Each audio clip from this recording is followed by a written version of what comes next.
Hi, I'm G.Romero, and I'm sitting here with, we're not together, but Adam Swicka is here, the director of photography on this film. Hi. And Michael Doherty, the editor. Good to be here, as always. And they're in Toronto, Canada. I'm, oddly enough, in Paris, France, and we're talking over some sort of an international hookup.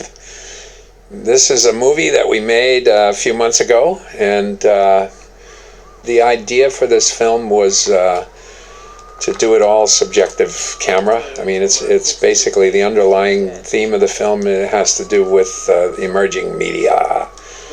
And this shot, right, guys? This shot was almost impossible to make. It was. We actually started rolling the camera and then put the lens on the camera while we were rolling. Right.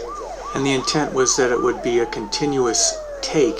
This was sort of unedited footage by this camera operator, although during the scene there's probably 4 or 5 hidden edits in the swish pans. Yeah, sure. Thanks. You ready? Yeah, almost. 2 minutes. Just grab some more B-roll. This scene basically has nothing to do with the main story of the film. It's a prologue in a way. It does get used later on in different ways. I mean, we'll refer to it when it comes up. But this was really a tough scene to shoot. I mean, I think we spent the entire day trying to get it because there's so much going on in it, and it winds up with effects and, as you'll see coming up, and it was just really tough to get. We would always sort of get this far, and when the shit started to hit the fan, that's where things would start to blow. But Adam, we might probably had, was it 20 takes, 19 yeah. takes on this before we finally got it to work? Yeah, 15 and 16. yeah, and we were losing light, and it was Got across the whole day. yeah, But by this time, this is our last week, I think, and by this time we had a feel for it. yeah. Here's one of the hidden edits right there. We also spent a lot of time, George, in the edit suite doing our own background looping for this scene. Yeah, Voices, call-outs. yeah, with loop group actors and screams and shouts. Recreated what we'd done in this edit suite. Yeah, but It's a little bit of CG enhancement the to other the body here. we had to do that.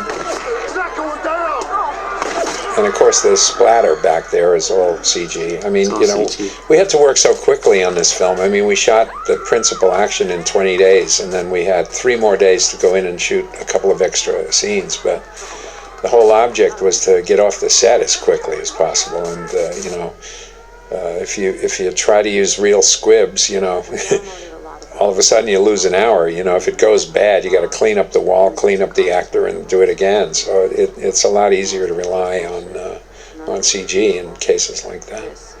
And this stuff, Michael, gosh, I mean, you fished through how much? Yeah, we downloaded tons of footage off the net. Exactly what our editor had done in this film, Deborah, and. Trying to find what would best suit what we decided to write as her voiceover afterwards, and to try to create the idea of this sort of worldwide event. And also sort of a crazy quilt or a collage of images that, we sort of have been used to seeing over the last 5 or 10 years. This whole image world that we live in, So I think it accomplishes both. 200. I did the final cut on Jason's laptop.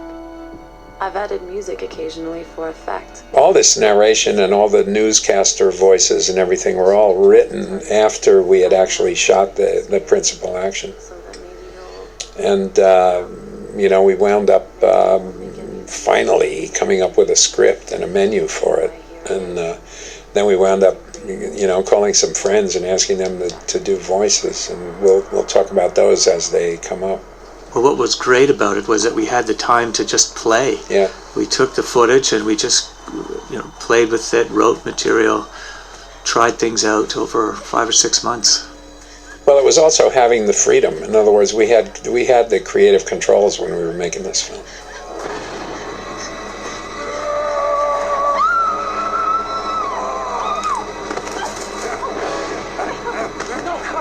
what's interesting about this shot too is this is one continuous take without any edits, which was the original intent of the film, to shoot each scene as a single take. We kept to that for this whole opening. To catch her later. This is the beginning of the fucking movie. You catch her now, it's all over. Isn't there an edit when it pans over to Tony here? There was, at one point, we had an edit in there and then went back to the original take. Oh, really? I didn't realize it.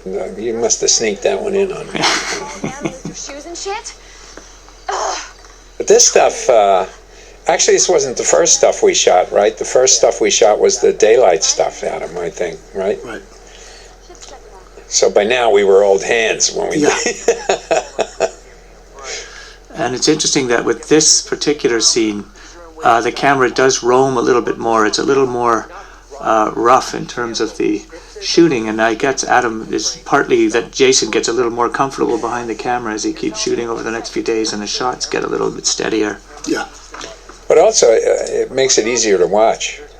I mean, gradually the movie becomes more of a traditional film, you know.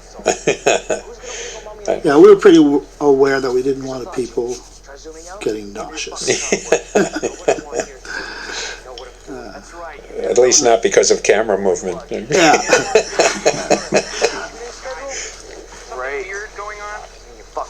But these actors, man, I mean, it was it's a wonderful cast. You know, I don't think we could have made this film with a cast that, you know, wasn't completely able to do the script.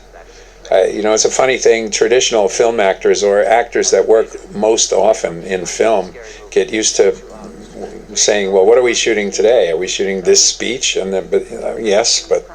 And then if you ask them to go on to the next speech, sometimes they don't know what it is. These people, a lot of them had stage experience, and they really had the script memorized, and it was terrific.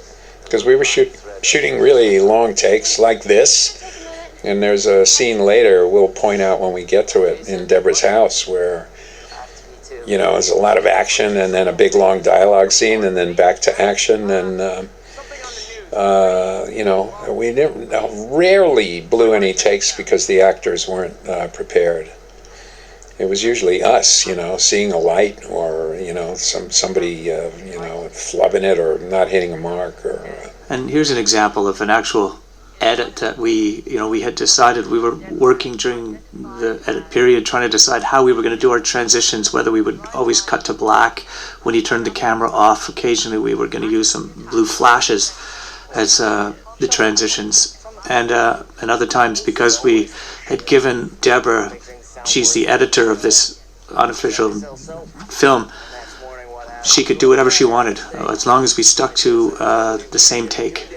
Yeah, I mean, there are some obvious cheats. I mean, later in the film, again, maybe we'll point them out, but where there's only one camera in the room, as here, there's only one camera. But we were pretty free about it, because she does confess right in the beginning that she's editing this. Planet's getting too hot. Interesting. Dirty bomb on the White House, on your house. I don't know if you want to get into the sort of you know, the idea of the blogosphere or the internet being, you know, you know, a great hope for truth. I don't know. I find that.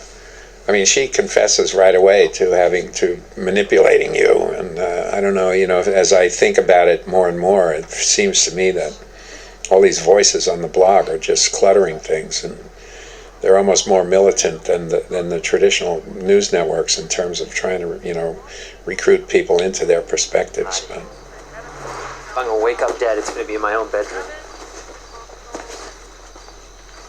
You can all come.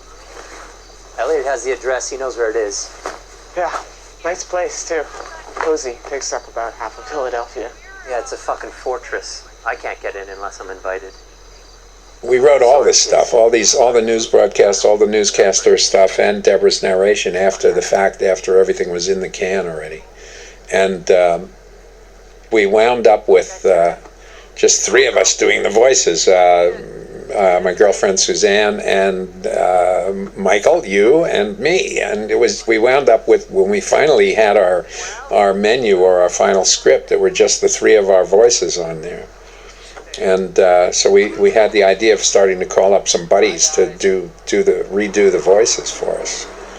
And as they come up, we'll identify them. But old friends, Steve King, Quentin Tarantino, Guillermo del Toro, people like that.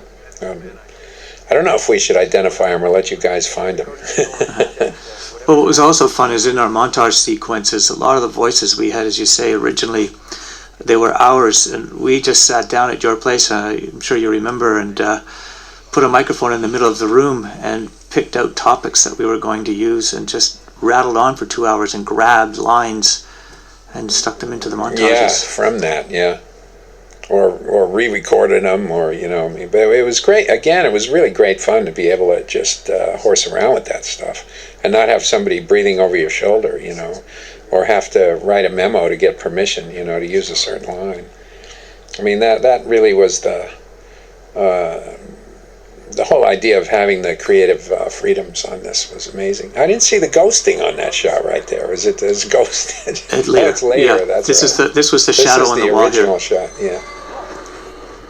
The fuck are you doing here? What I like about this type of camera work is it really lends itself to, obviously, the suspense you're trying to build. You use it again in the warehouse later on, but that slow moving through the room really works. This guy was funny. Yeah. Did a terrific job. I don't know, man, if this stuff is ever, really scary or not. It sort of imitates, I don't know, classical scare films or whatever. It doesn't, I never know whether it's really working or not. You can't possibly gauge it.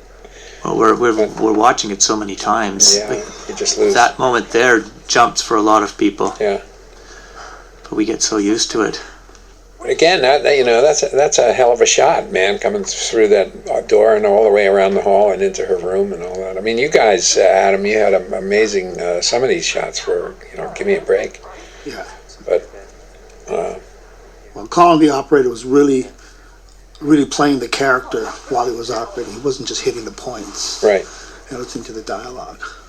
And so did you have Jason standing right next to the camera operator to simulate all of the actions? We often did, yeah. Shit. I mean, he was doing the voice. Jason was theoretically, Jason, the character of Jason, Josh Close, is supposed to be shooting this right now. But of course, it was the camera operator shooting it. There were only a couple of times when the actor was actually shooting, when you see him reflected, once in a mirror, once in a window. But most of the time, we had two operators. We had Colin and Brad. And those couple of times, after we saw the actor's reflection, he would hand the camera off, like the old quarterback sneak. Not knowing the truth. What's been happening is real, not a hoax.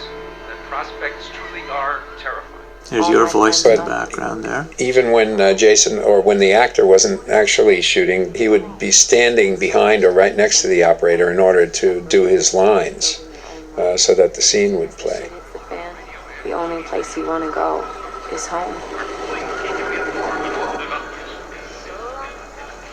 We're in Mary's Winnebago, trying to stick together. What is this about, Jason? And this is Winnebago that gave us all Real Winnebago. nightmares. I mean, this thing never ran properly. It was really like just a clunker. But somehow we got through it, man. It was really a drag. And when we were in here, Jason had to be buried. I mean, he was sitting under the dashboard somewhere because the operator had to be in the seat where he was supposed to be sitting. This was one of the scenes originally that we shot to play as a long take, and we decided, just for pacing reasons, to start futzing with it, to adding these blue flashes when the camera's turning off. There are a couple of hidden edits where we maintain the illusion of it being a single take, but this is the first real scene when we decided to start cutting for pace. Yeah. Well, some of these edits are obvious, but we tried to make it look as if Jason was actually shutting the camera off and on rather than play the whole thing out. Yeah. But we were just sitting in a sitting there, right? We weren't actually moving during this part of the take, right, Adam? You were swinging lights around. Totally poor man's process. That's correct. Yeah. You know what? I'm a directing major, just like. And there's a moment where it pans to the back window and a car seems to overtake them. And we were still standing still. It was just the other car that was moving. But I think the illusion works pretty well. There's a cutout to the front window that works brilliantly on this. That I couldn't believe was going to work and did. Yeah. Yeah, there's a pan, right? When we pan off this girl, we pan off Mary out through the front windshield and to a shot where the Winnebago is actually moving. And we were just, holding our fingers, crossing our fingers, hoping that we could make the edit and have it work. There's the odd frame. Then, of course, you have to color time the shots and really balance them out. I mean, that match them up. Then there are frames in the film. It looks almost completely invisible. Yeah, there are frames in the movie where you'll see one frame or half a frame. This guy on the screen is a guy named John Harrison, who was one of the associate producers on this film. But I've worked with John so many times before as an assistant director, a composer. He composed the scores for Creepshow and Day of the Dead, and a great old friend. And that's Johnny. See, there's some cuts there, right? I don't know. We justifying them saying, well, Deborah made that cut, I guess. Harrisburg, PA, and I'm here with you fine people because, I don't know, I'd like to get home too. It's on the way. I'm hoping you'll be so kind as to drop me off. Seems like everybody wants to get home. I know what you're trying to do, Jason. I get it. Gordo Thorson, Danville, Pennsylvania. The actors were all really good at acknowledging the camera at the right moments, and the funny thing is that it all feels so spontaneous, and it feels like, hey, we were just there with a camera and shooting, but I mean, the whole thing had to be, we didn't have a lot of rehearsal time, but everybody had to know what was happening when and where, including Colin, and so that he would, get the camera there at the right time. Don't mess with Texas. Oh, shit. This is what I was talking about, this car. Zoom. That's just purely a... So your vehicle is stationary? Yeah. The Winnebago is stationary. Not moving at all. Yeah. Ah, finally come to me. I was beginning to feel neglected. It's just that you're so far away, I know. But, it all works, man. I mean, This shot's also static. Yeah, well... Well, the truck's static, anyway. Yeah. And I'm not with anybody. Like Mr. Rivera, I'm just popping along for the ride. I'm not with anyone either. I think we're getting near this... This is it. This is where we have the hidden... There it is. That was it. There. Yeah. Pretty invisible. I mean, you really can't see it coming. We'll never get past that. Turn around. We should go back to the dorms. Look. There's a cut coming in here, Michael, that you did purely for shock effect, I think. That's right, yeah, just to move things forward. So burned up. There was one. Who's shooting what? Well, we're going from her camera phone. Here comes, this is the one I was talking about, that. Right in here. This was to create a little bit of a scare. Yeah. It took him quite a while to get around to that window, so... And there's another edit right in there when she backs up to just pace it up. Now here, of course, we actually were moving, and poor Tatiana had to try to drive this truck. It's like, yikes. How did you shoot that, Adam? You were on a crane with the... They're all plates, yes. One on the inside and then a traveling plates, truck. but you had the camera on a pickup truck with a small jib arm. Yeah, with an arm that stuck the camera out. And the zombies had to sort of duck under it. Yeah. So it was a composite of the zombies being hit plus the reflections of the characters in the window on the one. And the plate of the road. Well, and the plate of the window, weren't the reflections separate from the plate of the Winnebago? Right. I think they were. I think it was like 4 elements, the window and then the reflections and then the zombies and the road, I think. I don't remember. How do you feel about what just happened? What do you think I feel? They were already dead, okay? You didn't do anything wrong. Listen to me. Unless you're Jesus. This is the first time when you have Jason's character really sort of interfering, keeping his camera going at a moment when perhaps he should maybe put it down. Yeah, well, point about the media. Pushing her a little bit, how do you feel? Right. How do you feel? And you're at the scene of an accident and you're a camera operator. At what point do you put the camera down, or do you put the camera down? Yeah. There's a lot of that. Those are really some of the bigger issues, I guess, that the questions that the film asks. There's so much of that today, man. The whole world is a camera, right? CNN invites people to, hey, if there's a tornado in your town, get me some footage. I'll put it on the air and send you a coffee mug. Well, it's interesting that there was, when I was in Buenos Aires last week, and on YouTube there was the shot of the a jet that had to abort its landing, and it made it to YouTube before it made it to CNN. Is that right? CNN found it on YouTube, and then they went to and acquired it. Well, as far as I know, that's what happened. Well, they actually solicit this stuff, eye reports, see something terrible. I'm sure there are people running around with camera phones and video cameras hoping for something terrible to happen so they can get a shot of it. Because of what happened? We've just come to live our life. I don't know, man, what that is. It's like people... I don't know. I guess most people's lives are not as interesting as the life they experience, through imagery, on TV, over the net, whatever. We all should have just stayed at school instead of driving around in the middle of nowhere, knocking fucking people over like bowling pins. She's still alive. What? She's got a pulse. Mary. Pressure. And Tony here is your character who remains a skeptic all the way through. Yeah, at least up until now. We can't see anybody, doesn't mean no one's here. Maybe they're hiding. Yeah, maybe they're hiding because they think we're dead. Whoa, we're not dead! Cut it out, Tony. Wait. In a way, though, Adam, we never would have finished this film if we were trying to shoot it objectively. No. All the setups and would have. Yeah, this goes. I'm not sure whether we actually took this scene all the way around the corner or right to the next bit or not. No, we didn't. Whether we cut here? We We cut here, then cut into the second it bit. went further than that cut, but we didn't go all the way into this room. We just went, sort of right around the corner, but I think it was unusable at that point. And also, again, just for pace reasons.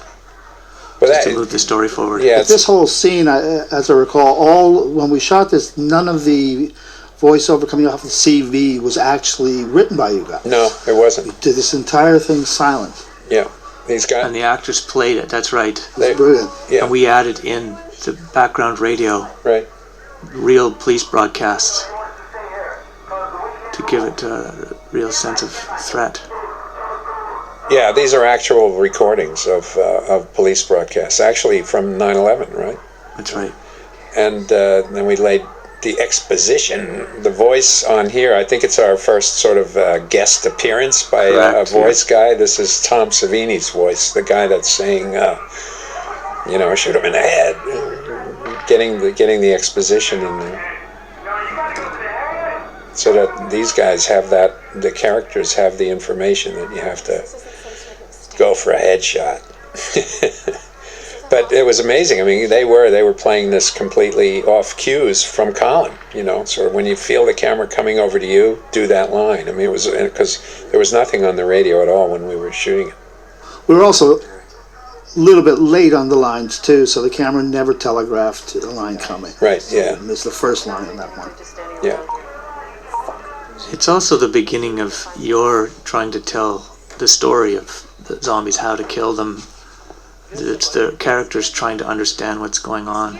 Yeah, well, that's what I mean about it, the exposition in those lines. Otherwise, we could have just done it with police broadcasts, but we needed to get a little bit of exposition in there to explain what happens in this scene.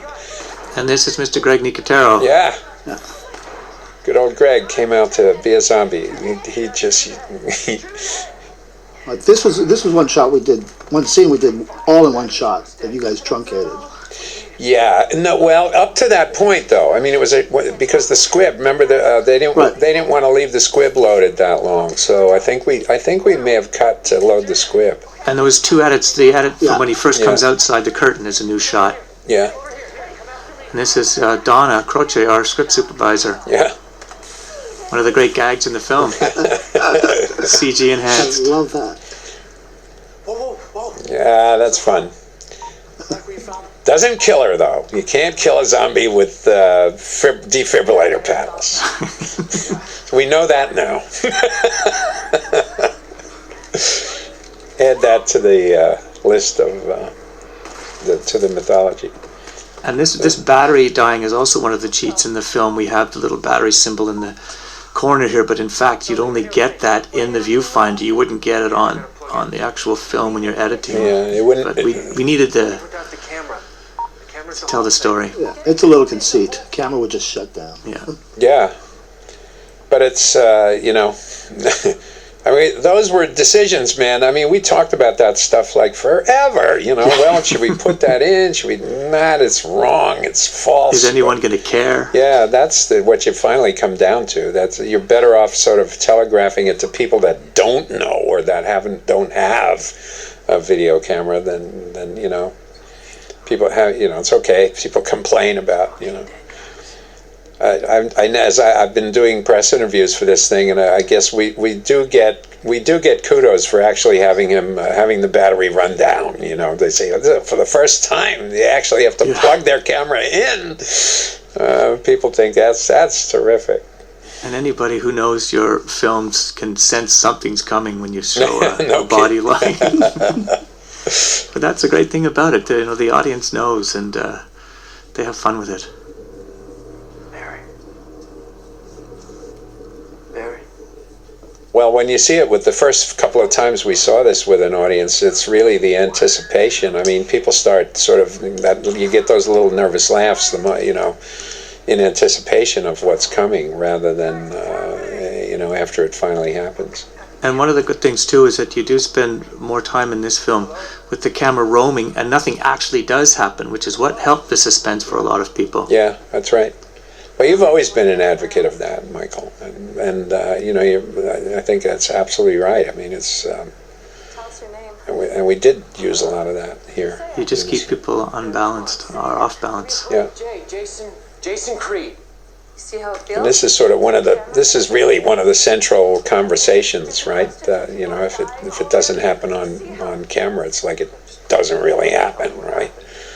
And then this was really what them finding this second camera is what enabled us to do later sequences with more traditional editing, because there were two cameras rolling, and we could cut almost at will.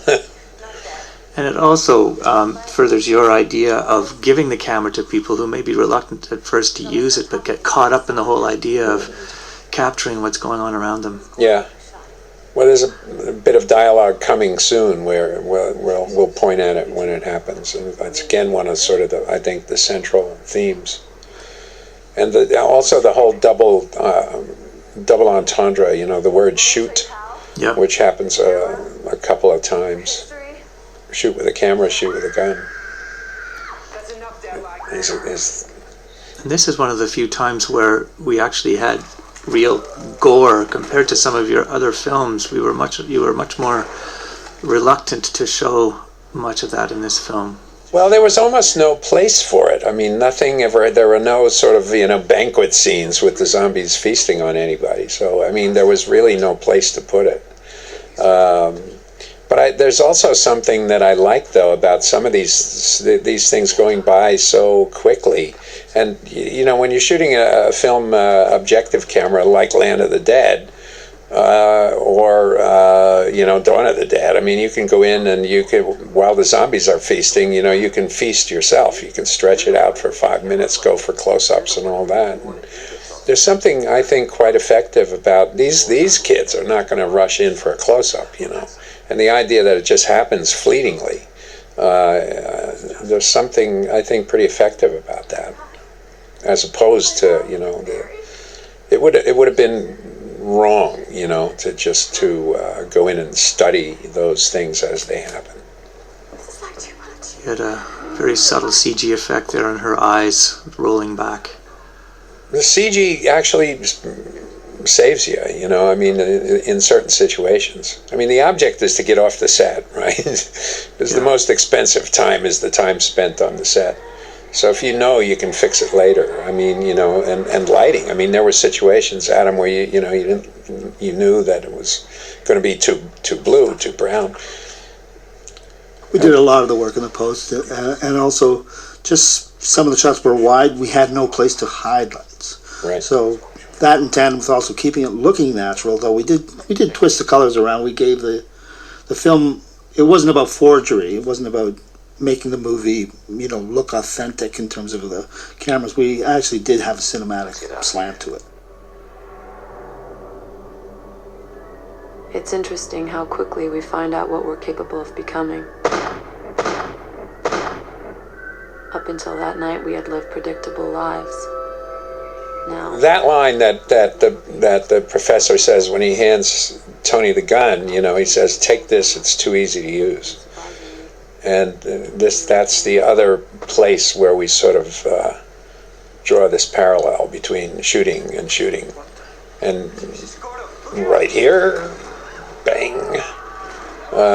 Deborah over there, if you see her in the background, is actually shooting this. And it's like she can't, you know. Nice CG effect there.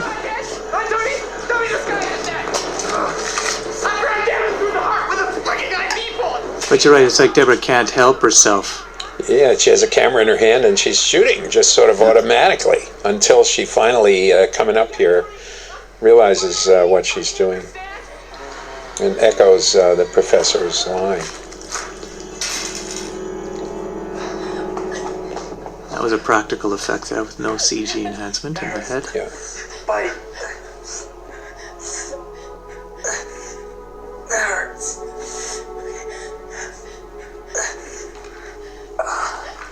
take this. It's too easy to use. Come on, That Dad. moment You there. shoot better than me. Yeah, that's why I stopped. I don't want Which, to. you know, that comes back and it plays again, or that thematically comes back near the end of the film and plays again. More than 200 million video cameras in people's hands worldwide. Blogs. Another one of your guest voices. So this was one of the scenes where we had recorded our voices sitting in that room at your place and just for 2 hours selectively taking lines that applied to your ideas about media, multi-layering them. Yeah, and layering. Some of our voices are still there. Yeah. The loop actors replaced some of them. A few of them, but that, you know, this was. What is it? What gets into our heads? That was when Wes we see Craven, something by the way, horrible? folks. A horrible accident on the highway. Something keeps us. But all of it, I mean, the narration and everything was all sort of, you know, we did it all in post, not being exactly quite sure what we wanted to say, and you know, sort of finding our way, and a lot of it was based on what we were actually able to get on film. And yeah, and also the kind of stock footage we were able to find, and it was fun to multi-layer all of that material. Terrific. Yeah. Just play around for a long time. And of course, you know, scenes. Scoring a film. I mean, I don't know if people out there understand the process, but when Michael was cutting the film, he would lift, you know, pieces of music from all kinds of sources, and basically score the film so that our first cut has this a temporary track on it. But it's a good indication when you finally get a composer of the direction that you think you want it to go, and then finally, I'm sorry. Yeah, certainly for spotting reasons and just for the emotions that you want in given scenes. Right. Spotting means, you know, where you think you need music, you know, and finding the places where you want to use music. And this Norm Nornstein composed the finished score for this. And it's funny, I mean, there are always certain little disappointments because you live with a film for so long with a temporary track, you fall in love with certain things. Yeah. And, you know, I know, for example, Kubrick, there have been times, you know, like 2001, where he said, no, the score's no good, you know, and he would just go ahead and buy the temp score, right? That's what happens, that's right. Zarathustra or whatever, and because you do tend to fall in love with those temporary tracks.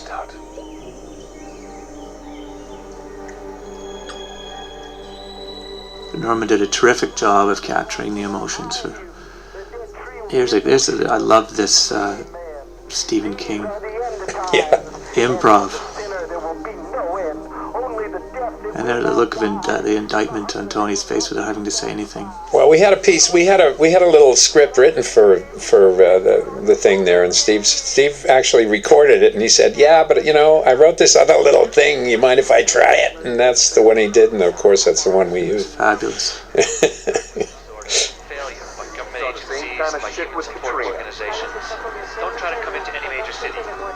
And this material was to help open the film up a little bit, and also our characters are stuck inside the Winnebago, don't really know what's going on in the rest of the world, and are trying to find material on the net. Using country roads, we hadn't run into any riots or looting. George, this was one of the scenes that we picked up afterwards. Yep, after the initial 20 days. This is Quentin Tarantino, by the way. Your offices. Lock yourself inside. Don't trust anyone, not even those you love. I think it's the fuel line. This scene, boy, I wrestled with this forever. I thought, is this going to be too silly, too slapstick? But as it turns out, after the film has been screened by some critics and a few audiences, it ranks way up there. I mean, people really dig this guy. He's a wonderful actor, but I guess the whole all the silliness that goes with it. But I guess it's sort of in keeping with some of the earlier films that you've done, that not everything is to be taken so serious. I've used a lot of I've always had a little bit of slapstick. I mean, in Dawn of the Dead, I had a pie fight, out of the blue. I can't take this stuff that seriously. I just really, I don't know. I don't know. I tried, or I like to think that these films, or my zombie films, have sort of two levels. And, underneath is the thoughtful part, but the surface is basically a comic book. And as far as I'm concerned, anything goes, You just have fun with it. Like, this is your Monty Python moment, right. Really. Bang. We struggled with whether or not we should keep it in or not. Straight-faced. It's just excellent. Gasland licking. And he's great, man. That straight face and him, writing his name, and I don't know. It was really. I mean, we talked about it a long time. Is it going to be too silly or not? This is another one that people sort of gasp before anything happens. They sort of get the sense that something bad is going to happen here. Well, they know your work, and it's kind of steps a clown. Again, it's a bit goofy and over the top. Yeah. But it's fun. It's fun. The one in the orange shirt. That's the guy from the hospital. Bupkis the clown. You don't even hear that. His name is Bupkis. That was CG, a little CG effect. The CG enhancement, yeah. And then the blood on the lens here as well. Yeah. What's that? Guys, what's that? They're in the back, at the back wall. Sounds as if they're out front as well. This was an old barn that we found up north of Toronto, I guess, about 45 minutes out.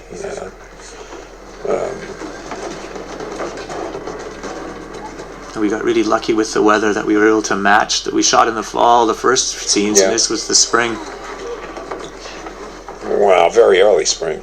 Yeah. But we also felt that we needed a scene that our characters were directly involved in, where you saw more than one or two zombies at a time. So that was one of the reasons that was one of the things that motivated us shooting this extra scene. But it was the scene we started to really like the scene despite that. That was the initial purpose, and then the scene sort of took on its life of its own because of this character, mainly.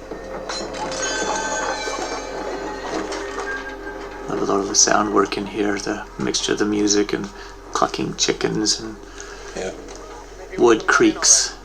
Maybe more than one.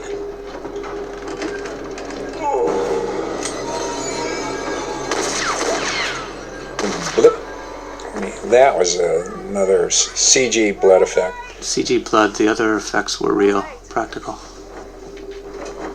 Well, there's one coming up here that you'll see in just a second. Bada bing, splat. See, the squib actually goes the wrong way. It doesn't look very good.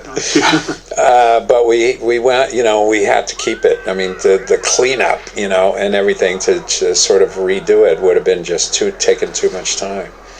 And that's another one that's not exactly... That was a bit of a cheat in the edit there with one camera. Yeah. It's sort of the way it goes. I actually love real practical effects. There's something a bit more, no pun intended, but a bit more explosive about them. And this is another sort of, I don't know, fan favorite, I guess. Yeah. Oops. I mean, it's a great idea. You've been thinking about this sight gag for a while. Yeah, I know. We can do it for them. Let's go. Tough. I mean, it was hard for that guy to plant because basically, of course, he had no blade on the handle when he planted it against his forehead, and the two guys had to stand there as if they were stuck together by the blade. And it was tough for them to, get it right. Now, here you go. Is that the way dead people walk? I don't know. Walk like you're drunk and dead. Well, it's so hard.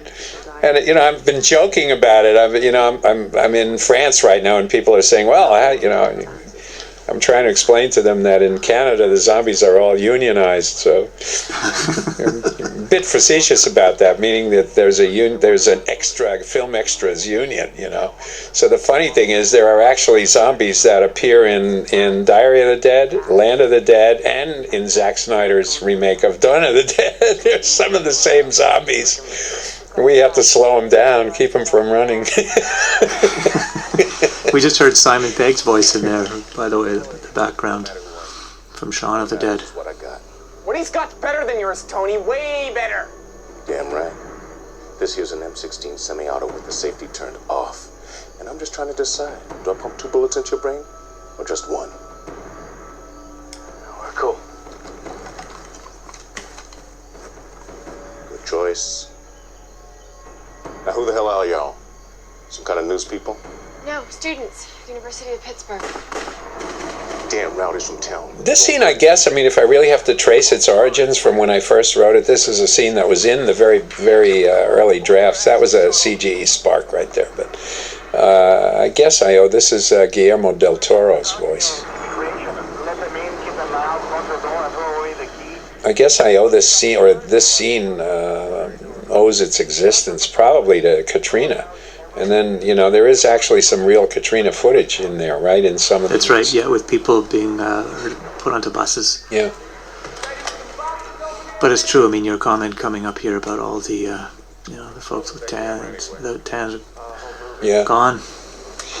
Yeah, all the folks without suntan skip town, But, it's stunning to me, man. How many years is it since? This is also seen as to some extent, about disaster preparedness and all that shit. What preparedness, And what people will do, that's right. Yeah, what they have to do.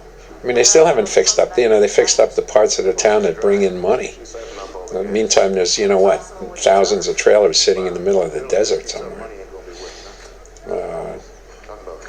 We did shorten this scene a little bit, so what appears to be a continuity error is in fact the fact that we tightened the scene up and Tracy moves to the other side of Tony right while we're on him here. Yeah. Well, initially it was all, very legit. There are both Jason and Elliot are rolling their cameras here, and we shot the scene in single takes.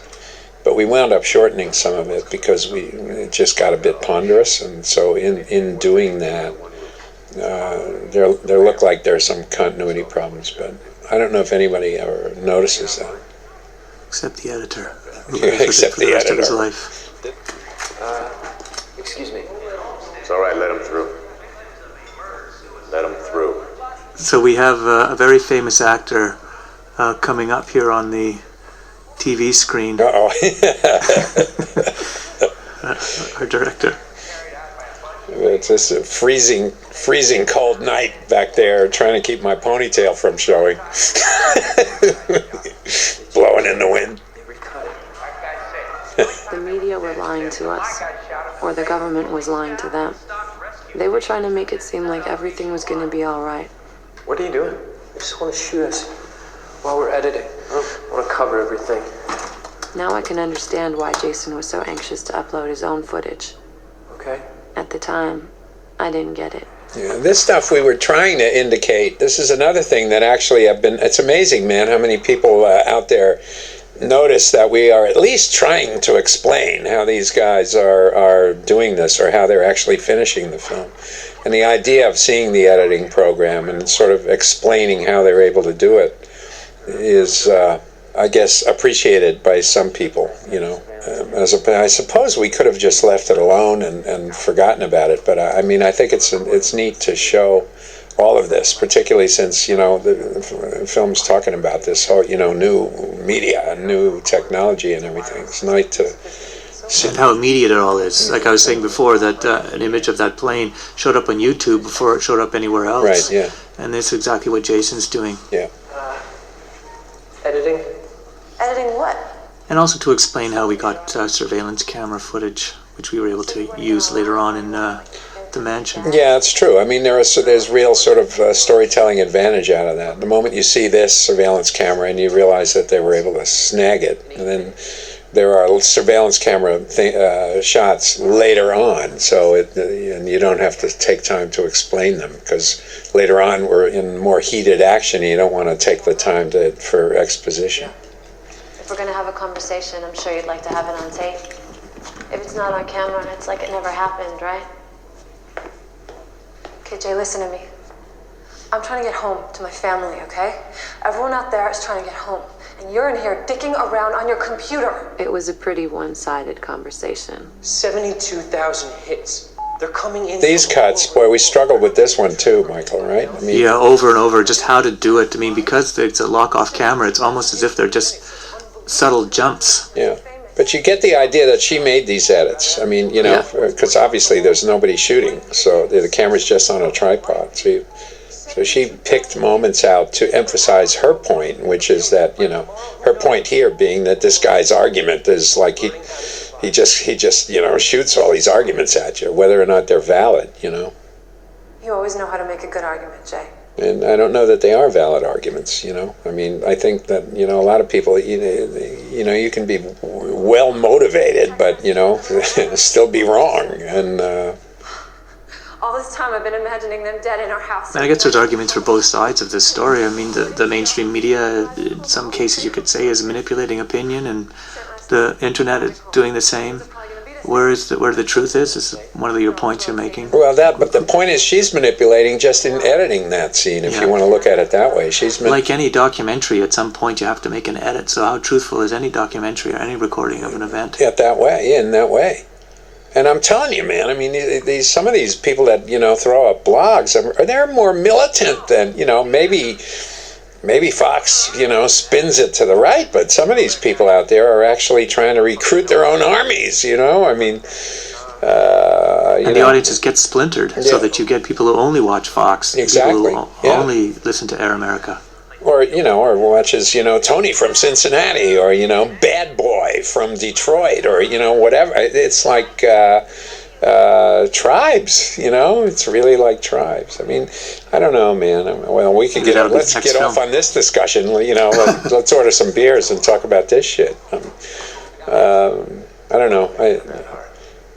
You know, these elections that are happening, man, it's not the whole country coming together to vote on issues, you know, and pick a president. It's like, how are the blacks voting? How are the Latinos voting? How are the women voting? How are the Catholics voting? It's like, I don't know. And the internet's being used as much as the mainstream media to get people's opinions, change people's opinions. Exactly, and separate people into, you know, into tribes in a way. You know, maybe everybody wants to recruit their own gang or something. But that's the next film.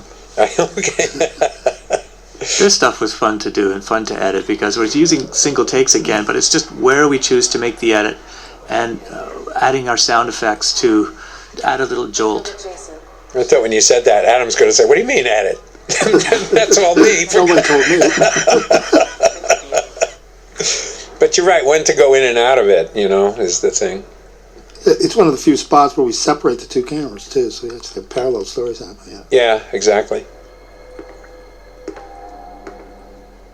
And here's one of the moments where the actor was actually shooting. Somewhere in here, right? Right past. Was this Colin, or this was still Colin? No, this is Colin. The handoff happens just past this exit Right. sign. Right there. Bing. Beautifully handled. Yeah. And but all of a sudden it's Jason. It's actually Josh Close, the actor, is shooting this. With the camera in his hand down there. Right. And that is the camera that is shooting this shot. I mean, obviously, but We did a little edit in the middle here. yeah. Where the hell have you been? There's a dead guy walking around. Let's go. Wait, say that again. I didn't get it. There is a dead guy walking around. Now let's go. And there's the first time where you see the documentarian, creating his own reality. Would you say that again, please? I didn't get that.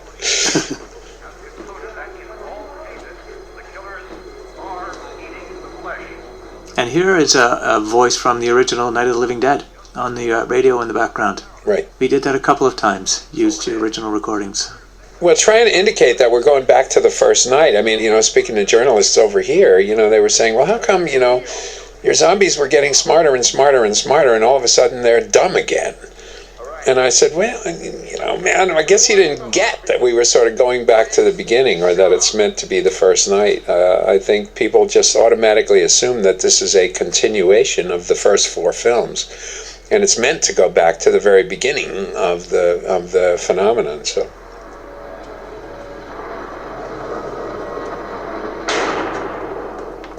And that was a good example of our using the camera to build up a moment where something might jump out but doesn't actually happen. Right, yeah.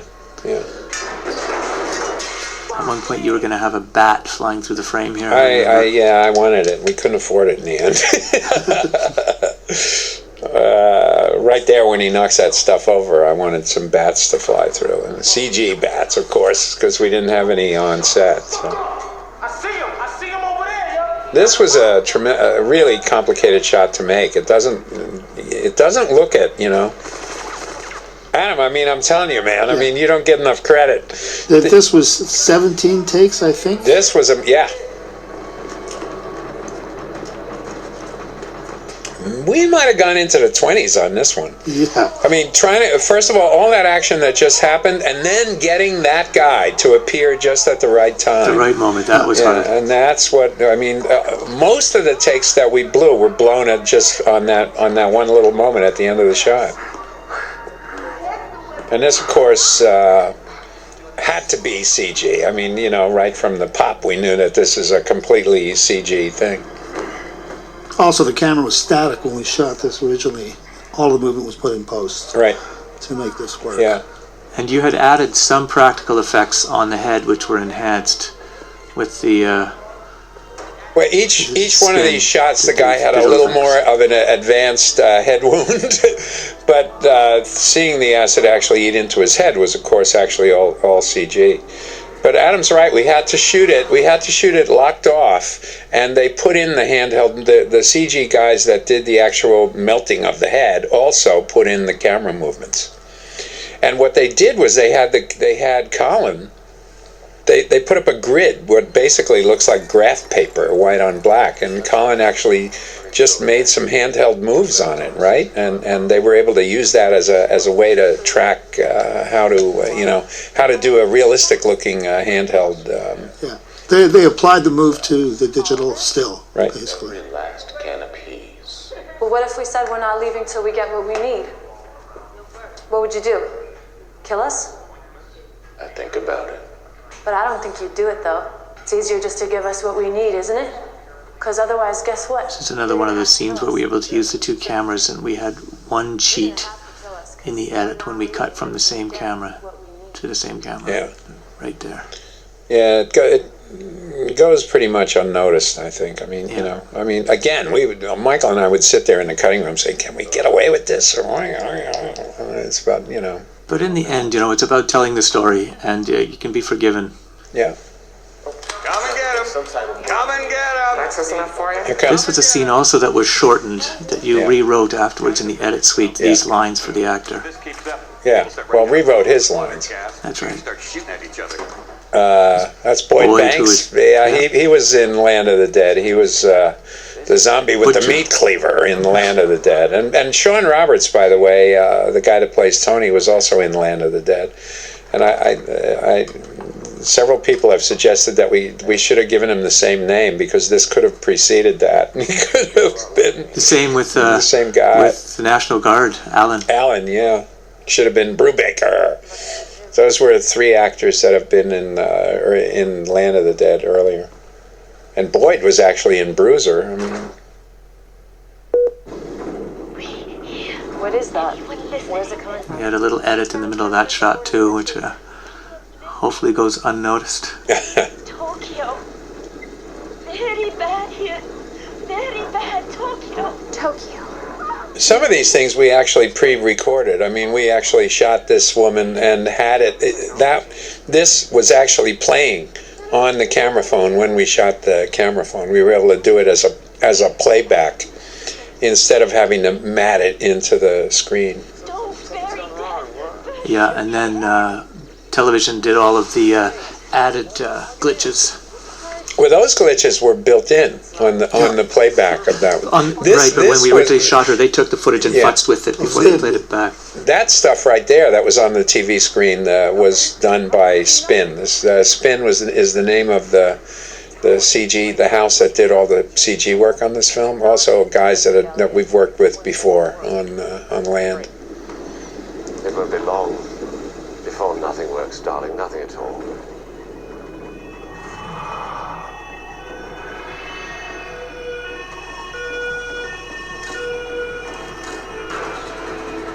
The mainstream had vanished with all its power and money. Now it was just us. Bloggers, hackers, kids. Now, some of these shots we actually shot ourselves, right? And sorry, Adam, we sneaked them in. I think Donna shot some of this stuff on a little home video camera in the editing room. I mean, all those keyboard shots, and we did some of these shots of people's lips and microphones, and Adam was off doing something of this stuff like that. Like that, the close-up microphones. Yeah, that was all done. And then we affected a lot of the stuff in the color grade. Right. Yeah. And actually made it worse. Yeah. We probably have 5 video layers there, 4 or 5 video layers on top of each other. Yeah. Here we go. Yeah, I love the way the static comes out in the stained window. It's just a really neat transition. Yeah, we're about to go into this amazing shot, man. I mean, it's just I love the shot. We didn't hit any traffic. There is no traffic. And West Virginia is only 100 miles away. If that's where they went. Yeah.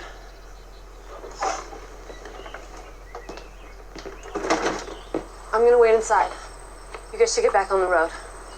What? And just leave you here? This is where I grew up. It's where I want to be. It is kind of interesting that Jason's character essentially abandoned his girlfriend, or prepared to abandon his girlfriend at this point. Right there, yeah. Well, I mean, he's a shooter, you know. Right here. I'll try to come back for you. Try to come back for you. With everything down, right. Wish they get a working phone. Well, we didn't say the phones are down. Right. They probably would last a little longer. I don't know. Is it the same towers on cell phone? The same idea with the internet still being up. Bit of a cheat. Well, somebody's going to keep that shit running no matter what, man. They'll get a little bit scared to be on their own. Maybe he has a bar. They always had a key. So, arrived at Deborah's house. This is a comment too you were making about the need to sort of go back home. Right, yeah. Well, I mean, that's their motivation all through up until now is to get home. And this is the beginning of this shot that I was talking about, and I'm just so blown away by this shot. I mean, it was incredible, man. I mean, I remember suggesting, you think we could do this in one? And, you said, yeah, why not? Look at this. Now, this looks like there's an edit here, but there's not. There is not. This is a complete single shot. All of that. The edit comes at the end of the dialogue scene between these two. Right, yeah. Maybe there was an evacuation, like a mandatory evacuation. No, they would have taken their car. No, there's buses, right? When they evacuate places. Amazing. I mean, because you were seeing basically 360 when, just all over the place. Where where do you put the lights? Where do you put the stunt man? I mean, that wasn't in this shot, but the next one. Remember we blew a couple of takes because we could see the stunt coordinator ducking under the lens. Maybe they're at the hospital. I just hope it's not a hospital like we went to. But yeah, camera guy caught all the right story points. Yep. Dad would have been driving, and that means my mom would have been in the passenger seat. So that's my mom's blood there, and Billy would have been in the back. So that means Billy is probably. And the actors got it right. You know, I kept standing there waiting for somebody to flub a line. You know, like somewhere way in here or way at the end. You know. I love this look up to Maxwell. Yeah. Okay. Yeah. But don't think about your parents. Don't think about your little brother. We're gonna go in there. We're gonna try and find something. Okay? Something like an old doll. Yeah. Okay. An old doll. Okay. What is her name? It's not her. It's a him. It's a him. Okay, you got a guy doll. Yeah, like Ken. You know, like Ken. Did you give instructions to Tony about how the kind of energy you wanted for his performance? Well, I mean, we hardly had time to rehearse performance. I mean, they basically had the script, they knew where to go, and you could very subtly say, you know, just hit it a little harder, hit it, you know, be a little softer, be a little more understanding, be, you know, whatever. Here it comes. Yeah. This is an edit here. This is it? Zip, So on this right there, edit, yeah. right there, yeah. And your decision to have her voice to sort of anticipate what was coming, because you felt she might, as a person, not want to include this scene in her own edit. Right.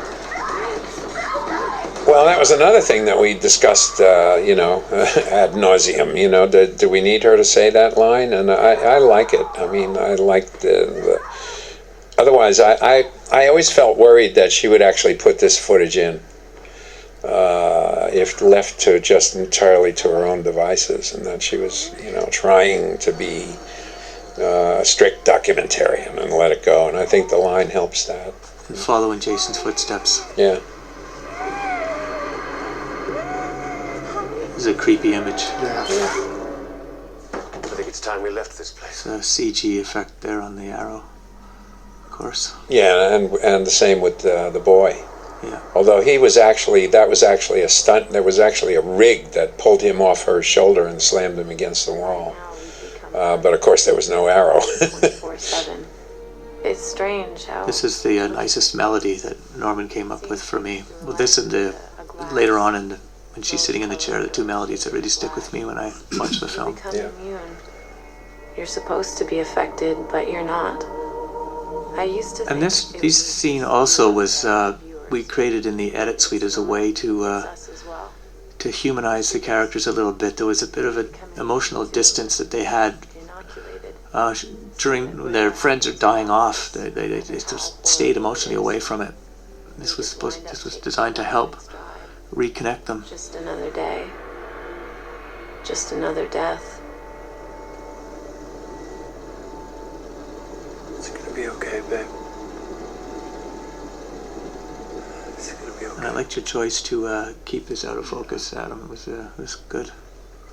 Yeah, no, it's a great idea. And then, you know, sort of Hey, do you want to switch places? snaps in, you know, it helps you remind you what they're doing, and yet, you know, and again, it's also her choice to leave that in. You know, if you think about it that way. Also for her character, I mean, she's beginning to really reject Right. Jason, moving away from him emotionally.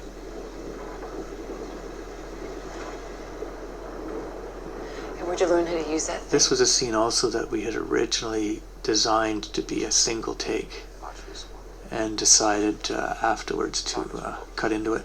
But we stayed to the single take. I think we shot 4 or 5 takes on this, but all of the edits that we have in here are all from the same take, which right. You still do. Yeah. makes it more believable. Thank you.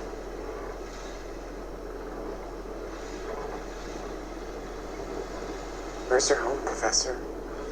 Or where was it? And edit coming up. Fine, boss. Such as it was. I mean, I find that as I talk to people that watch the film, there's one, that they don't particularly notice that, nor does it bother them. I mean, there were a couple of very traditional edits, but, That's exactly it, that they're used to that. And yeah, they're used to seeing that in a traditional film. And our escape valve is, in fact, that she is editing this film. I mean, she's making this movie, or she's identified as the one who's making it. So, and your role, the reason you had Maxwell deliver this speech was, again, it's about home or not having a home. Mm-hmm. At the warehouse online. He's okay? Yeah, him and Franny sounded great. He invited us. I mean, it's like, right from the very pop in the dormitory scene when she says, you spend your life trying to escape your parents and your home. There was another one where we went from the Winnebago not moving to a shot where it was moving. It's also an idea in the pan. Yeah, and you really don't see it. And this is the other guy. Alan Van Sprang. It was the third actor that was also in Land. It was a really creepy performance. Yeah, really good actor. He's great. And this is what's left of the National Guard. And I guess I've taken a few whacks at the military over the course of my career. Among other things. Among other things. Friends. That's why it's always so much fun to be in the edit suite. Be carried away. We didn't do enough about religion, man. I mean, particularly in these days of the religious right, getting all this power that they have. Well, that Stephen King's line there sort of made a bit of fun with that. It makes fun of it, yeah. But now.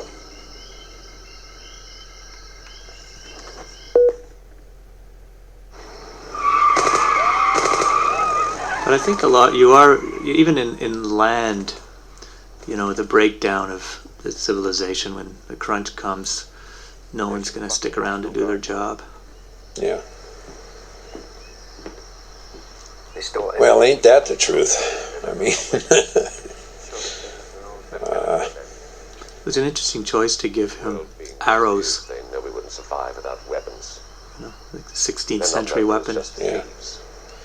The world being what it is. Well, From now on. I just thought it was more fun, a bit more unique, and the kills are. Well, that's it. You have to think of the novel ways to. Yeah, but he is a regular. There actually was a speech that we cut out where he mentions Robert of Locksley. Later on, he gets a broadsword off the wall, so his weapons of choice are Robin Hood's weapons. It's a good speech by Deborah, and she realizes at that moment nothing's ever going to be the same. Good look in her face. In this scene, the idea of these helmet cams, was, I don't know, I mean, you see these helmet cam National Guardsmen in Iraq, shooting all this stuff with helmet cams, and that's where this idea originally came from. This was also a scene we picked up afterwards. After.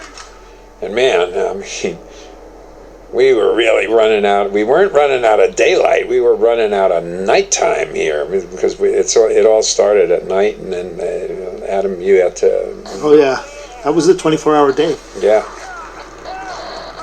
A little bit of CG blood in here. Yeah. And this was a good idea with the gun. We added the gun here in CG. Yeah, see, now that right there, I don't know. It doesn't quite sell for me, but, you get the idea, I guess. But, that's where, it's those moments like that where you just wish you had, a couple extra dollars or a couple extra days or, or both, just to make some of those things a bit more elegant. But, it plays, it works, but... that's always the stuff when you're doing small scale. You just can't get everything. Just exactly the way you'd like it. Exactly the way you'd like it.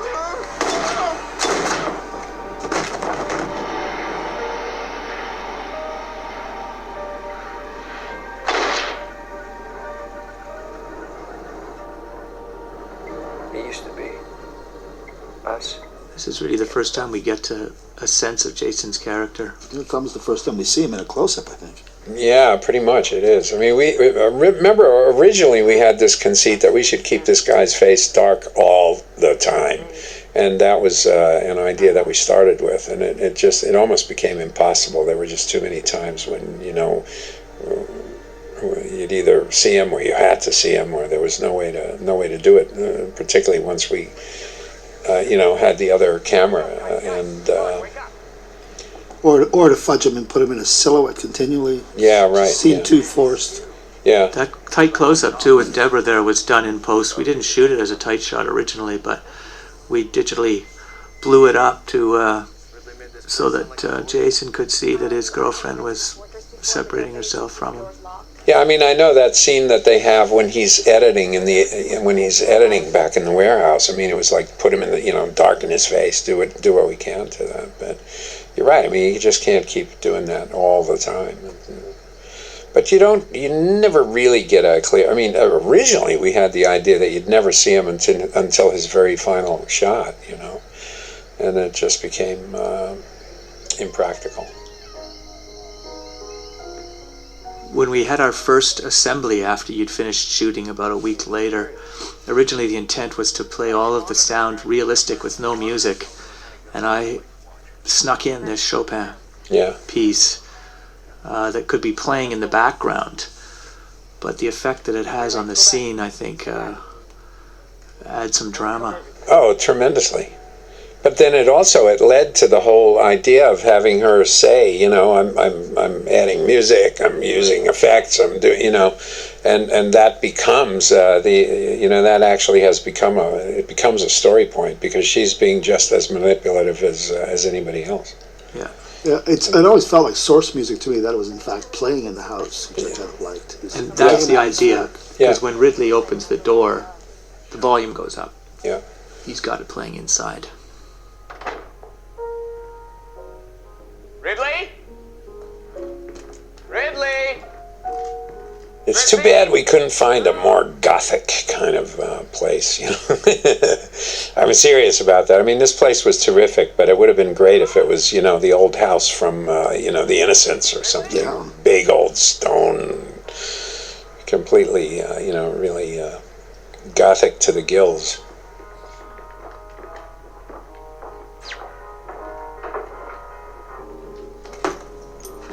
This is where the party was. Good Lord. We had to do everything inside the house, so we found a room. We needed this wall full of books, which is a trick wall. There's a door in it, which you're about to see. And, of course, that didn't exist. We couldn't find a house where that existed. So, bing! So that wall and the room beyond it was built as a set, but it was actually built inside this the house that we were using as our location. How you doing, bro? Where's Francine? Where are your parents? Out back. Why was the front door open? Oh, was it? I was outside, just came back in. Must not have shut it behind me. Stupid. Just stupid. You know me. We added afterwards all the images on those screens. They were shot green screen. Wow. What's going on? Why were you in there? Glitches were added. Just checking the generator, that's all. Everything's fine. Even better now that you're here. God! Oh! It's just so great to have you guys here. You must be totally burned. What can I get for you? Something to eat? Drink? Ridley's character was fun to watch. Yeah, he's a great actor, really pretty funny guy, fun guy. All that stuff, all those monitors in there. I mean, in the end, the whole film, to some extent, a French journalist today said to me, do you know that there are 79 sources of image in your movie? This guy somehow has counted, and I don't even know how he tallies it up. I said, well, he counted, all the sources, the monitors in the room, and all the different sources that the news footage was coming from or something. And this cat actually spent time counting it down, man. Incredible. Dedication. Yeah. Yeah, because one's never enough. Here, you take this one. No. I don't want to make this kind of movie. I don't want to make this kind of movie either, but I can't... Tony, still resisting. In a moment, he will change his tune. And he does it very subtly, which I like. Yeah.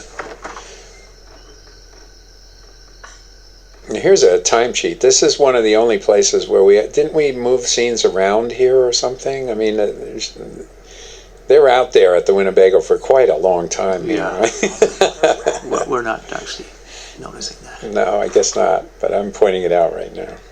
This scene, all of a sudden, Tony is shooting, and he finally, he sort of explains himself here, but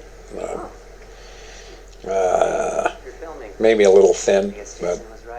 And this was a scene too where we did intercut different performances. Yeah. Originally it was going to be a single take. We did, I think, 8 of them. You know what's going on? Still a little bit. Take 4. I don't think we strayed from it too much. I think there was one line delivery we really liked from a latter take. Yeah. And we also needed her look over from a different take. She didn't do it the same in each time. Right, yeah. Her glance at the camera. That's right, yeah. She's out back with my family and the staff. Yeah, you said that. Why don't we go see her? This kitchen of this house, I mean, it's all location. I mean, we didn't really have any sets, so it was all trying to figure out, right? Adam, how do you get the best out of this situation? Where do you stick the lights and everything? Maybe she ate the rabbit. Did somebody eat Francine? Did somebody eat Francine? No. I laughed every time. Every take he I did love this this beautifully. No, not exactly. I mean, Brannigan bit her on her face. I think. I don't know. It all happens. There's a sometimes. cut, right? Yeah, I mean, we had to that do look it. over. It's just impossible. So I think we cheated more in this scene than anywhere else. But again, by the time you get there, I don't think people notice particularly. I mean, No, it becomes, as you say, more of a traditional way of cutting. Yeah. And I guess you forgive it because she basically is editing it along the way somewhere. Those roses. It's okay. Come on. I had to chop off Cook's hand. That's why there's so much blood.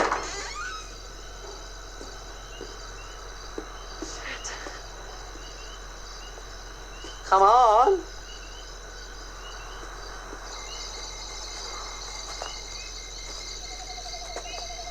Maybe we should get out of here. No, I gotta see this. Guys. This was the same location? Yep. Just in the back. Yeah, this was all actually part of this mansion, which is... Somebody's got a lot of money. Well, or once did. I think anymore it's like, they use this, they use the pool as a health facility for other people, and I think, it's a place that you can hire out for weddings or whatever, there's no one really living in this place anymore. This was an effect that took a while to make work. Yeah. Jesus.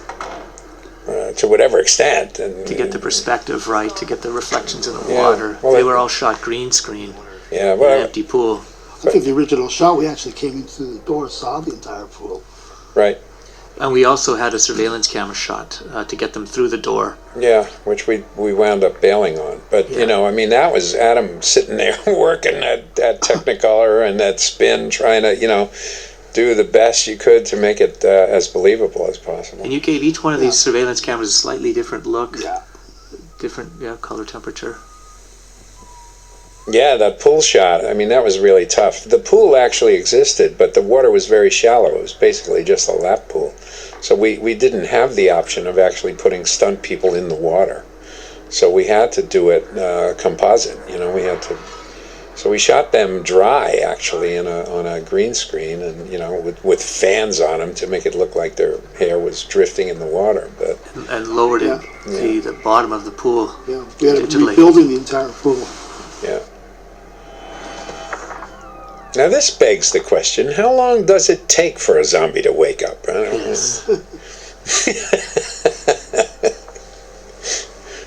Creative license. Yeah.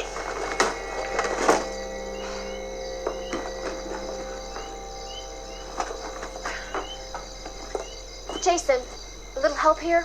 I'm shooting.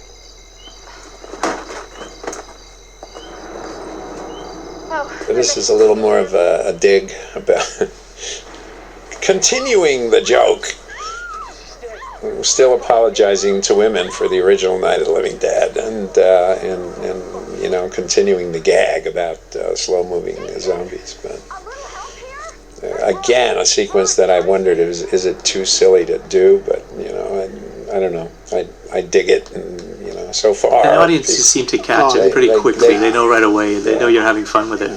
Yeah. They catch on right away. It's amazing. This is another one that is anticipated. You know, the moment, you know, that they catch on to the fact that it's a repeat of the original, of the opening sequence. You know, it's like they start to chuckle. When all of a sudden he's there. Yeah. Yeah. Jason, put down that stupid camera and help Yeah, another predictable thing. How far can you push this? One more joke. Here we go. Oops.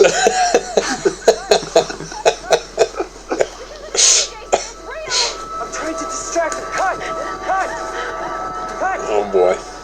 And now, coming up, right, this was another big controversy for days, arguing about this. This music. This music, right there. Yeah. Do we do it or not? I guess it undermines the sort of over-the-top feeling to the scene. I'm not sure if people know also, but the cell phone that she's got, the ring on the cell phone, is this theme. It's really subtle. Yellow Rose. That's right. I'm leaving you, Jason. You can keep the house. Traditional Texas song, 1850s, I think. And I don't know. I think people who were trying to discourage me said, we'll never be able to afford it. And then we found out it was like from some old public domain melodies. Norman recreated it beautifully. You know what? It's okay. We still got Ridley's car. There's other cars in the garage. We can still get out of here. No, bad idea. Look, I love this speech. I love the way she does this line. And there are human goldfish in the fucking pool. Completely straight-faced, right? Human goldfish in the fucking pool. It's great. In here, there's a steel reinforced panic room where we could sit and play Nintendo until this whole thing blows over. And again, euphemism. Everybody knows that something's coming here, even before you see that silhouette. You know, it's like you get a little chuckle. Another clever way to dispatch.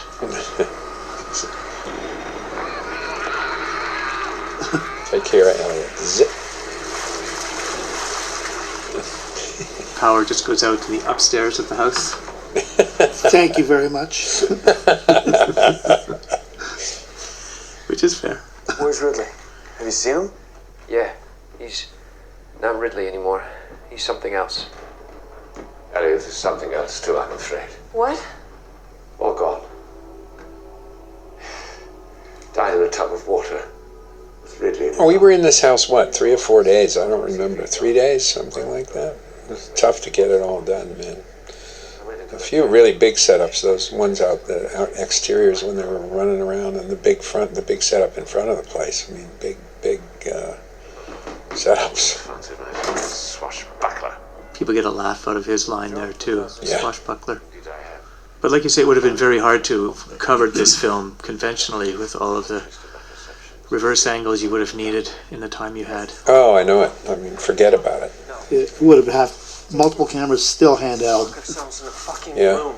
We'd be locking ourselves out of the world. That's the whole point. We lock ourselves out of the world before the world bites us on the ass. We've got weapons.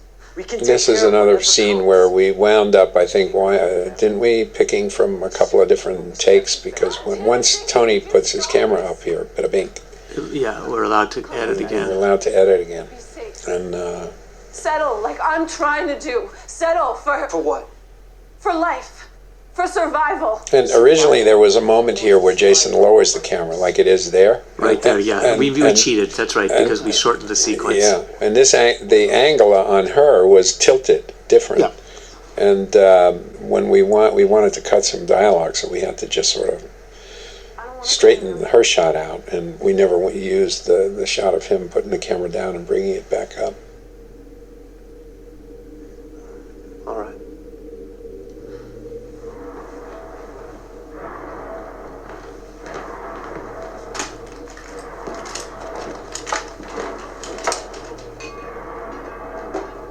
this here when he leaves. You know, do we need that? Do we need the I can't? I mean, it's funny how you get so hung up in the minutia. Do we want him to say I can't?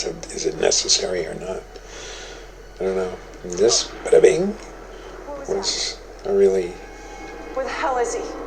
And this is one of the moments where she looks up. Right. Now, they don't know where the sound's coming from, but it's actually... Yeah, they shouldn't have looked up. That's pilot error on my part, because... But you know what, only you're going to know that, because it could have conceivably have been upstairs. This actually was upstairs, so from where that library was, but it was meant to be on the same floor. So. This is a terrific idea, too. Jason struggling, and at the last moment still has to record this. This all goes back to a walk-off? Yeah. All walked off with them putting the motion into it. Parts of it, right? And then you had to shoot, they call them tiles. We had to shoot angles on all around the room so that they could, you know, match the camera move. Splice them in and match the camera move. And the models and the faces, lots of moving parts. Yeah.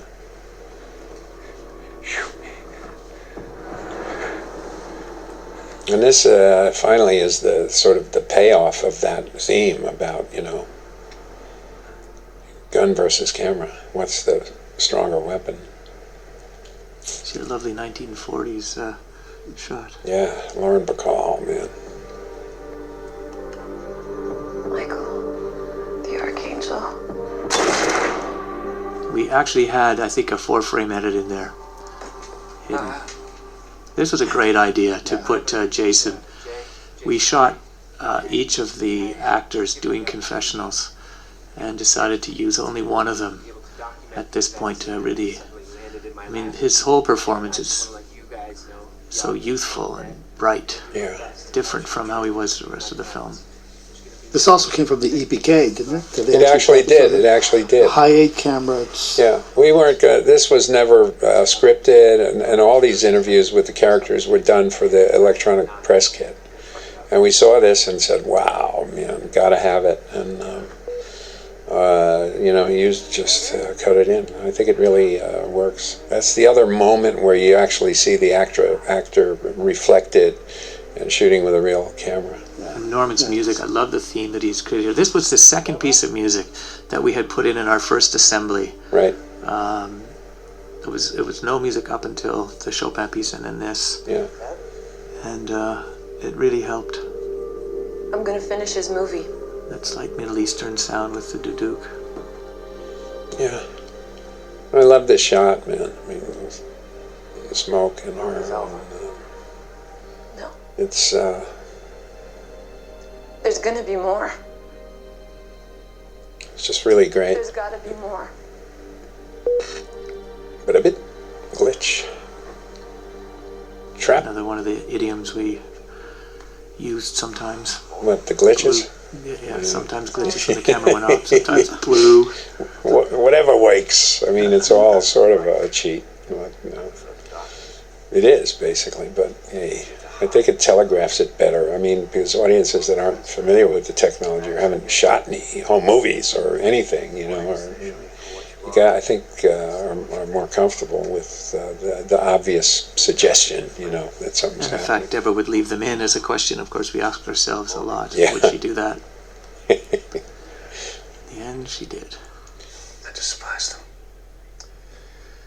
Mornings and mirrors only serve to terrify old men. Hey, you say that again? I didn't get that.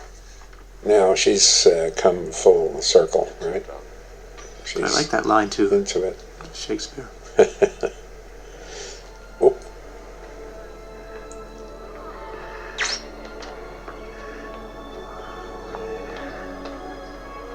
The world is closing in. Yeah. Not safe anywhere. Well, and they wind up trapped in a little, 8x12 room with nothing but video screens. Nothing but images. I really love that. Now, this was the original ending with the door closing. Right. This extra footage. Yeah. What we had earlier in the film.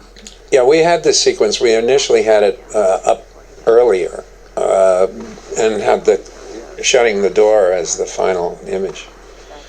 But then I don't know. This seemed like the more appropriate ending. Well, also with what you wrote, the last line that she says is a very appropriate ending for. I mean, it makes the point you've been trying to make for a long time. Yeah, but also this image. I mean, Spin wound up, doing that when we saw this. With the tear. Yeah, particularly with the tear, which those guys threw in. The guys at Spin threw that in, and it became obvious. Well, we got to go out on that one. Well, guys, there we go. That's it. Yeah. Look, thank you. I wish I was there. Wish you were here. Whatever. Go get a gin and tonic. I've already had mine. Enjoy Moscow. Let me know what they call it over there. I will. Okay, guys, this is George Romero. Thank you for watching this, and see you later.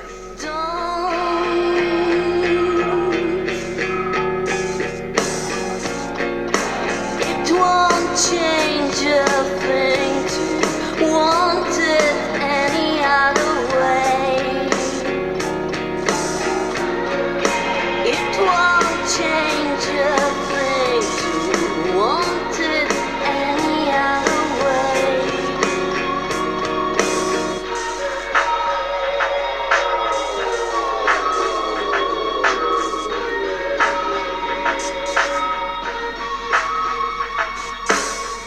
So I'm fucking up.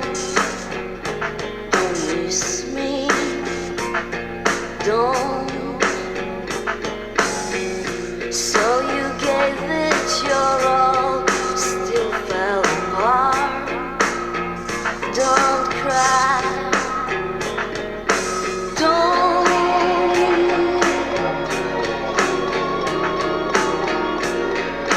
It won't change a thing to want it any other way. It won't change a thing to want it any other way. Don't.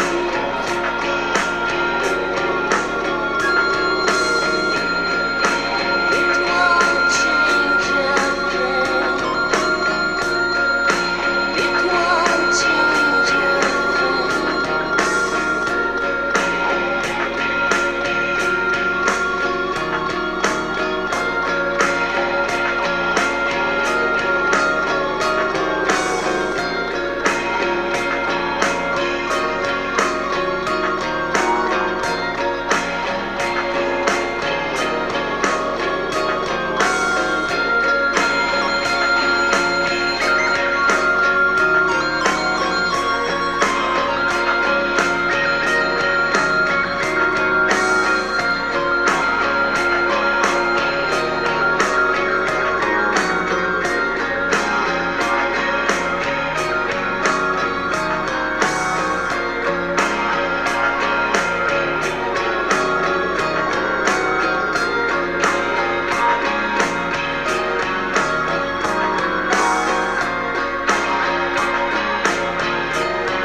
It won't change a thing to want it any other way. It won't change a thing to want it any other way.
nobody in here. I don't see anything.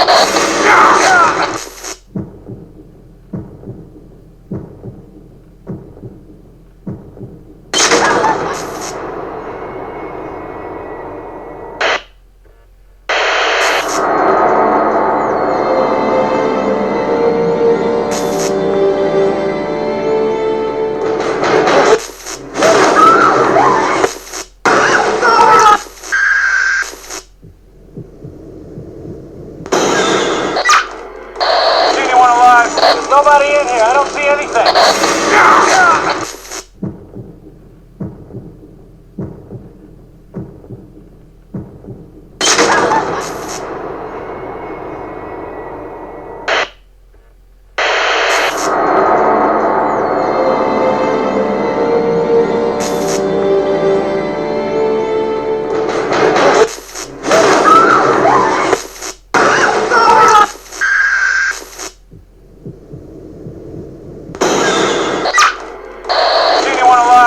Nobody in here. I don't see anything.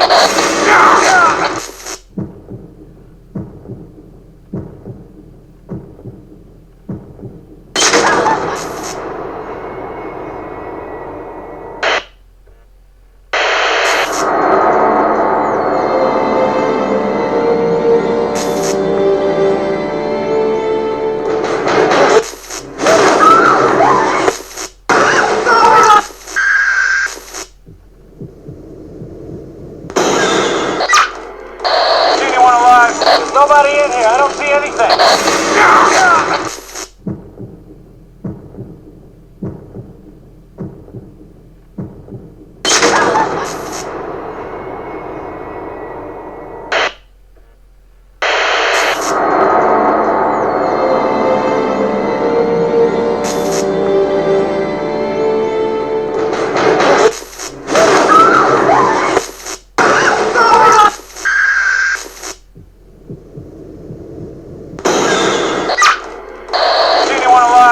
Nobody in here. I don't see anything.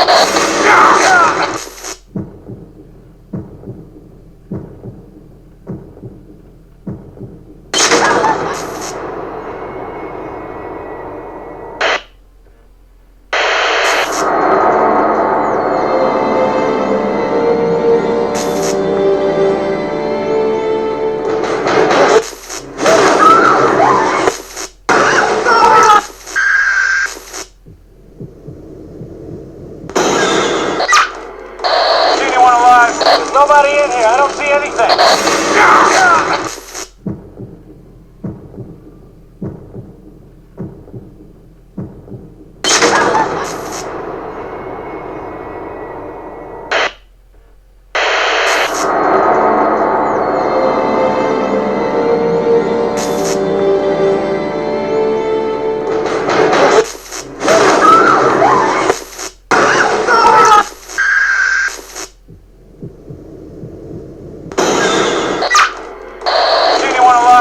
Nobody in here. I don't see anything.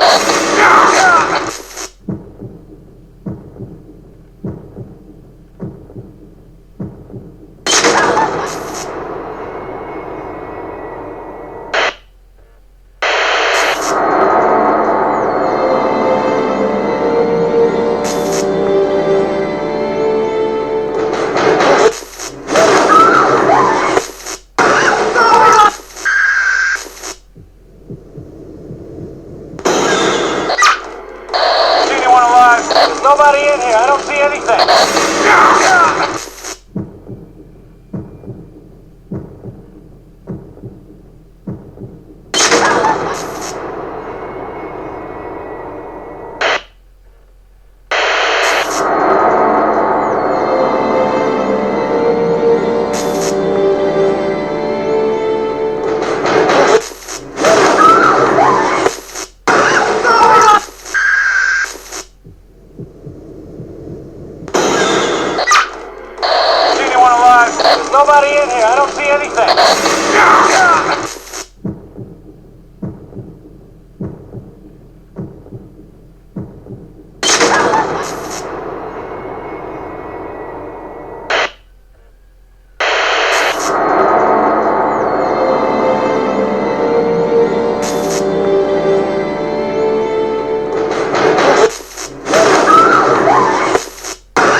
nobody in here. I don't see anything.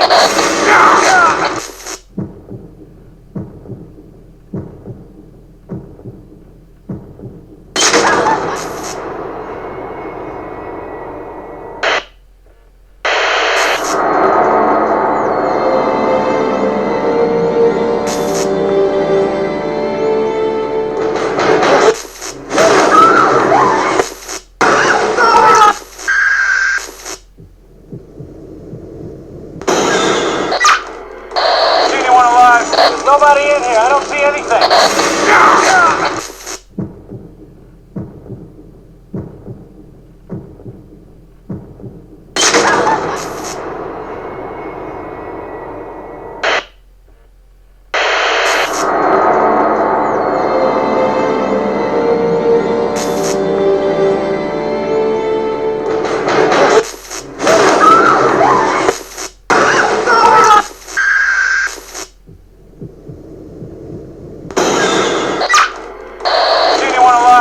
Nobody in here. I don't see anything.